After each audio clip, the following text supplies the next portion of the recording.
Happy birthday মা। Happy birthday মা। ওরে আমার সোনা মেয়ে, কি খাবি বল? এই নে 500 টাকা ধর। মা আমাকেও দাও। তুই কি করবি টাকা দিয়ে? এই নে 100 টাকা ধর, এর বেশি পাবি না, ভাগ এখান থেকে। আরে চলে এসেছিস, কি করেছিস 500 টাকা দিয়ে? আমি সব বান্ধবীকে নিয়ে সব টাকা খরচ করেছি। বাহ আমার সোনা মেয়ে, যা ঘরে গিয়ে বিশ্রাম নে। আর তুই কোথায় আগুন লাগিয়ে আসলি 100 টাকা দিয়ে? মা আমি তোমার জন্য জুতো নিয়ে আসছি। জুতো? জুতো দিয়ে কি হবে?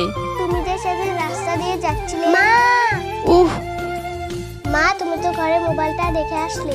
তুই কি মানুষ? তোর জন্যই তো আমার পায়ে তার কাটা বিঁধেছে। মা এতে আমার কোনো দোষ নেই, তুমি রাস্তা দেখে ভালো মতনে হাঁটুনি। এখন তুই আমাকে শিখাতে এসেছিস, ভাগ এখান থেকে।